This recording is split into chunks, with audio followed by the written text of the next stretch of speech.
Jean-Pierre Daroussin signé Le souvenir que je garde au cœur. C'est une rencontre que l'on vous propose sur France3.fr et lepopulaire.fr. Jean-Pierre, bonjour. Bonjour. Merci Bonjour. mille fois d'avoir accepté cette invitation. Ce livre-là fait partie des livres qui ne nous laissent pas intacts. Vous nous plongez dans un univers ouvrier, travailleur, mais à la fois heureux, celui de votre enfance. Est-ce qu'il a été difficile de sortir de ce livre lorsque vous avez écrit le dernier mot ? Euh, je- oui, certainement un petit peu. En tous les cas, je- maintenant, en y réfléchissant et en relisant tout ça, il fallait livrer les épreuves assez vite. Et je crois, et ça va me donner envie de continuer.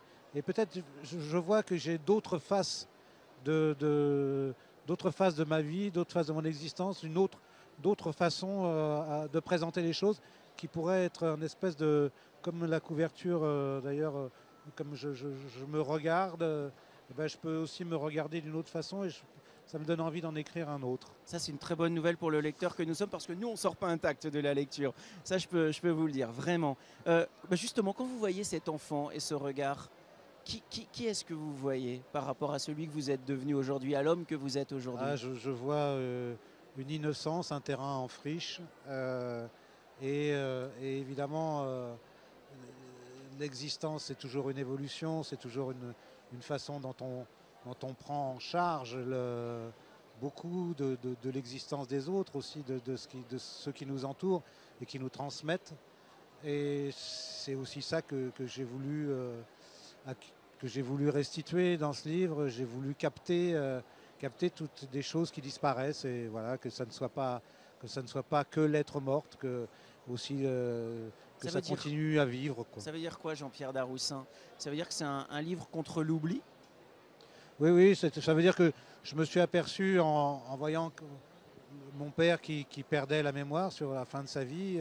Je me suis aperçu à quel point la mémoire, c'était ce qui constituait vraiment l'identité d'un homme, l'identité d'un destin, d'un parcours. Et, euh, et donc, voilà, j'ai voulu, moi, coaguler un petit peu tout ça et essayer de rendre tout ce qu'on m'avait donné. Votre père, c'est Paul. Et au fil des pages, on comprend bien que Ce temps des cerises, c'est bien plus qu'une chanson. C'est comme un trait d'union entre vous, entre lui, entre les membres de votre famille et finalement entre votre enfance et ce qu'il était lui, ce monde ouvrier. Et cette chanson, c'est lui, mais aujourd'hui c'est vous.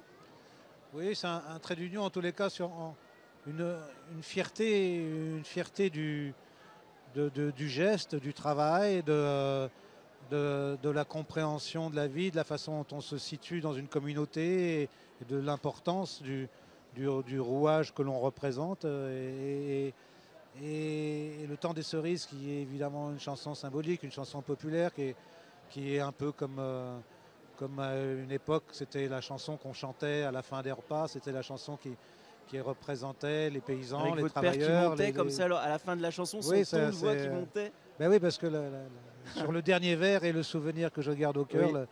le nir de souvenir est une note qu'il faut sortir, qui est un petit peu haute. En tous les cas, moi, je n'arrive pas toujours à la sortir aussi bien que mon père pouvait le faire. Il y a beaucoup de bonté entre les lignes. C'est ce que vous retenez de l'éducation qu'il a voulu vous donner, cette générosité, cette bonté et cet intérêt de l'autre finalement.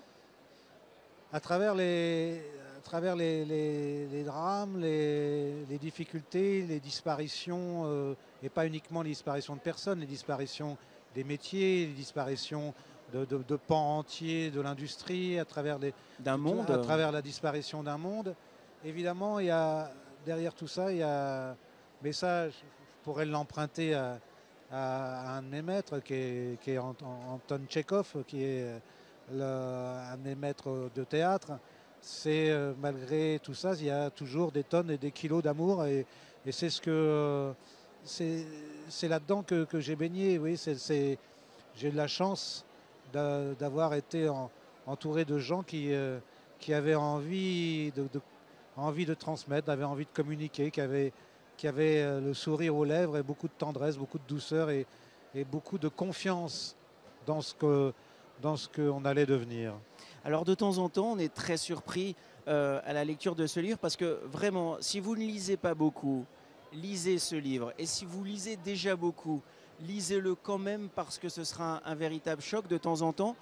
On le lit, et puis on découvre que les mots se troublent un petit peu, et puis on sent un peu de chaleur humide sur ses joues. C'est une larme qui coule. En fait, votre enfance a coulé sous votre plume, et vous faites un peu couler nos larmes parfois.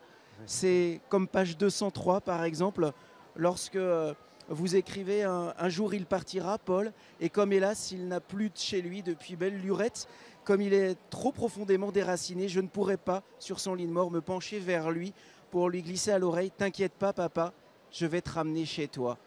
Alors là, j'arrive à le dire avec moins de sanglots dans la voix, mais quand j'ai lu ces mots, ils m'ont bouleversé. J'imagine que les écrire n'a pas dû être si simple que ça. Bien, évidemment, encore une fois, je veux dire que j'ai eu la chance d'être entouré de gens qui vivaient toujours au plus près de leurs émotions, et que ces émotions, j'ai appris à les lire, à les décrypter, et évidemment, c'est elles qui m'ont formé.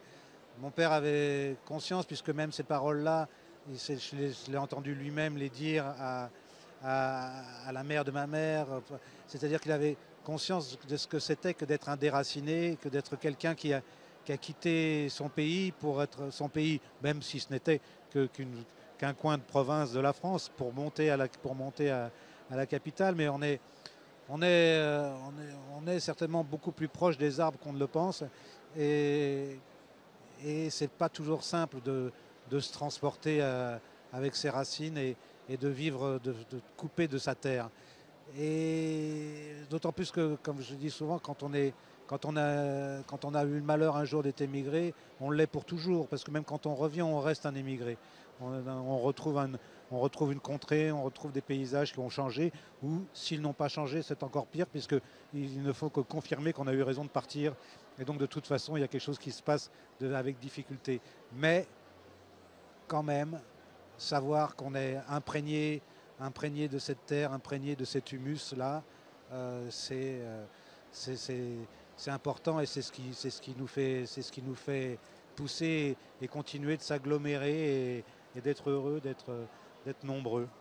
Voilà, et c'est dans cet humus-là, dans cette enfance-là, que Jean-Pierre Daroussin est devenu l'homme que vous aimez aujourd'hui. Vous apprendrez à beaucoup mieux le connaître, à l'aimer plus encore en lisant, et le souvenir que je garde au cœur, vous en aurez certainement un très très bon souvenir aussi. Merci beaucoup, Jean-Pierre. C'est moi qui vous remercie.